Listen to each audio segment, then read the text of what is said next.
Assalamualaikum warahmatullahi wabarakatuh. Waalaikumsalam warahmatullahi wabarakatuh. Rahayu, Rahayu Sagung Dumadi. Oke sedulur, kita kembali lagi di channel kita Temu Nalar, menuju kesadaran, Mencapai pencerahan. ngeten Mbah, ini saya nyampein pesanan Mbah.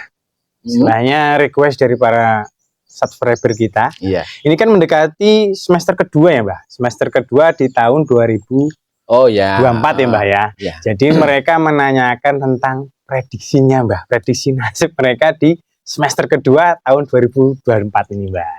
Prediksi nasib dan keberuntungan. Ya kurang lebihnya demikian Mbah. Ya, baiklah Kang Ucup, terima kasih untuk para subscriber semua dan para penonton semua yang belum subscribe.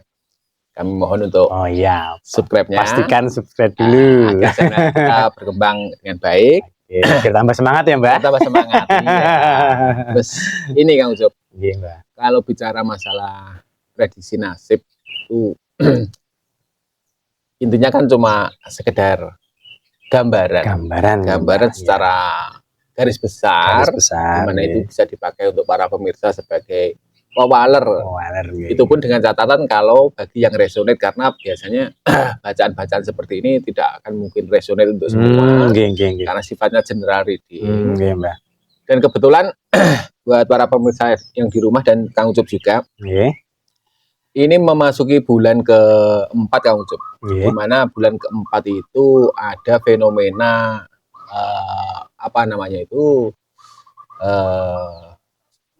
fenomena alam berupa gerhana matahari Kang Ucup. Oh, gerhana matahari Mbah.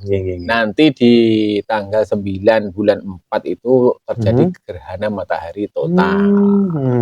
Yang jelas astrologi juga mempengaruhi terhadap bagaimana kehidupan manusianya itu sendiri.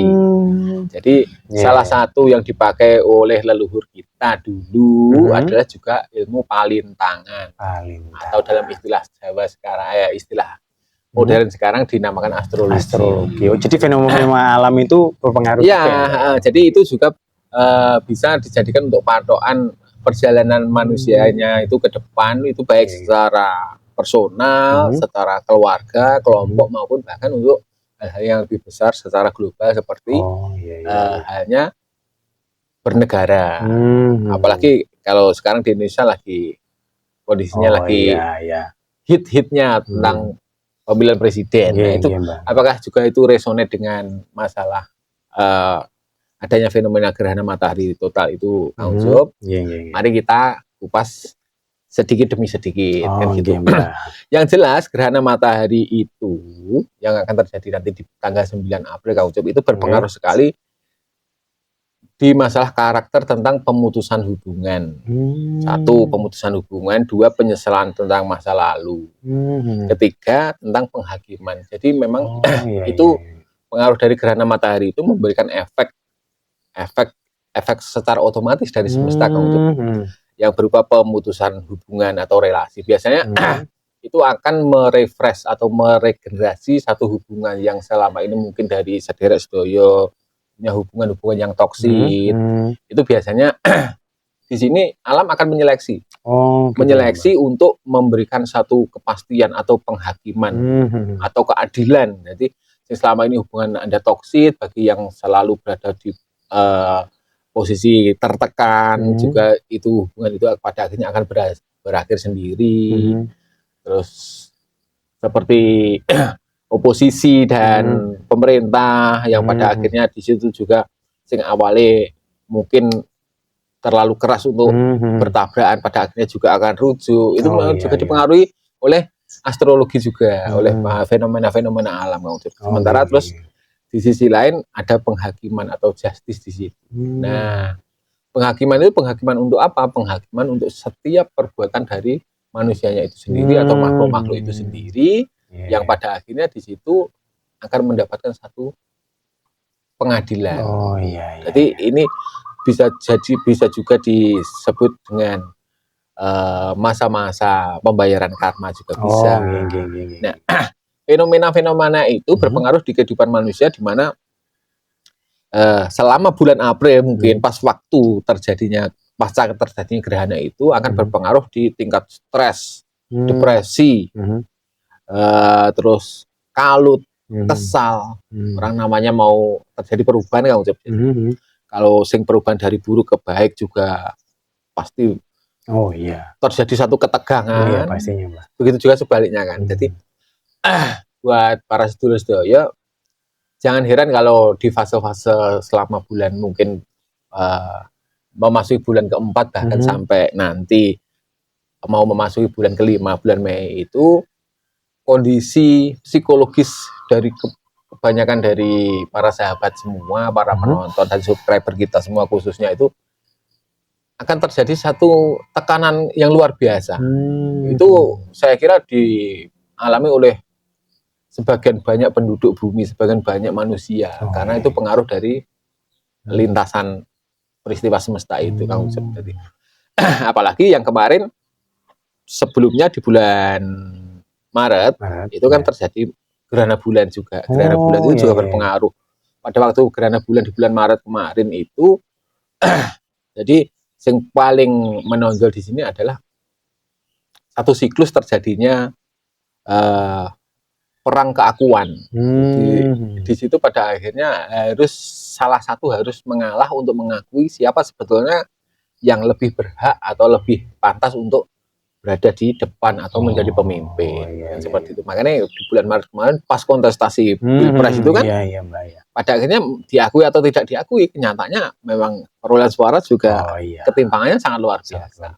Mau menerima atau tidak, kenyataannya memang rakyat sudah memilih seperti itu. Nah, itu juga terjadi di kehidupan rumah tangga. Jadi kalau bulan April itu depresi karena akan terjadi perubahan dari fase satu ke fase yang berikutnya, di bulan Maret itu sebelumnya diawali dengan proses keakuan yang sangat luar biasa. Jadi biasanya kalau hubungan rumah tangga untuk orang-orang yang sudah berjodoh itu, yang satu awalnya pengen mendominasi, tapi kenyataannya dia tidak punya kemampuan, pada akhirnya dia harus mengakui pasangan satunya yang memang layak untuk dominan ya, Mbak ya. Dominan, karena punya kemampuan dan memang punya kapabilitas. Itu. Terus nanti memasuki di bulan Mei, Kang Ucok, awal bulan Mei itu fasenya pasca gerhana matahari itu sudah berakhir, masuklah fase-fase di mana terjadinya sumber kenyamanan. Sumber kenyamanan, terus fase-fase pembelajaran, fase-fase pembimbingan, pendampingan itu sih. Jadi apa itu? Aura atau efek yang terjadi dari fenomena gerhana matahari itu seperti itu. Jadi nanti mulai bulan Mei mungkin akan banyak orang-orang yang merasa lega, plong, dan menemukan sebuah kebijaksanaan baru. Nah, ini tentunya yang Kang Ucup tanyakan bahwa bagaimana nasib dan keberuntungan para teman-teman semua kan di situ. Jadi itu. Jadi perlu saya ingatkan bahwa ini hanya sekedar prediksi yang sifatnya tidak mutlak, karena sesuatu yang mutlak hanya dimiliki oleh Sang Penguasa Alam, Allah Subhanahu wa Ta'ala. Monggo disikapi secara bijak, bagi yang resonate dipergunakan sebagai pakem dalam menghadapi kehidupan, bagi yang tidak resonate abaikan, berarti bacaan ini bukan untuk Anda. Kan sebagai sekedar hiburan ya, Mbak. Iya, betul. Oke, selanjutnya yang mau ditanyakan? Di kesempatan kali ini, Mbak, mohon diwedarkan prediksi nasib di semester kedua ini bagi sedulur kita yang punya weton Ahad Wage, Mbak, atau Minggu Wage, Mbak. Minggu Wage. Oke, Kang Ucep, terima kasih. Teman-teman, Minggu Wage, Minggu itu 5, Wage itu 4, jadi gunggungan itu 9. 9. Dari perjuangan yang sudah dilakukan di awal tahun, bahkan di akhir tahun 2023 kemarin, Kang Ucep, saya melihat orang-orang Minggu Wage ini sebetulnya orang-orang yang cukup tangguh. Walaupun istilahnya satu titik lemahnya itu gampang mutung, tapi ternyata di 2024 ini dia bisa menunjukkan satu komitmen untuk terus berjuang, untuk terus konsisten dengan perjuangannya. Bahkan orang-orang Minggu Wage di tahun 2024 ini layaknya bisa dibilang dia superhero, Kang. Superhero. Iya. Untuk semester kedua ditandai dengan peralihan gerhana matahari yang terjadi di bulan April. Setelah memasuki fase di bulan kelima, Kang Ucup, saya mempunyai pesan kepada teman-teman Minggu Wage. Teman-teman Minggu Wage, dia layak untuk istirahat sejenak. Iya. Jadi rileks dan memuaskan diri, memanjakan diri, layak Anda lakukan karena perjuangan Anda mulai awal 2024 kemarin sudah bisa menunjukkan hasil yang signifikan. Walaupun sebetulnya target Anda sendiri masih cukup jauh, tapi paling tidak bolehlah Anda berhenti sejenak untuk istirahat, untuk memanjakan diri. Karena orang-orang yang Anda cintai, yang selama ini Anda perjuangkan juga butuh dan layak untuk tersenyum. Jadi biar kondisi itu balance, orang itu kan orientasinya kalau di duniawi kan terus bekerja terus, gak leren-leren, terlalu fokus di kerjaan.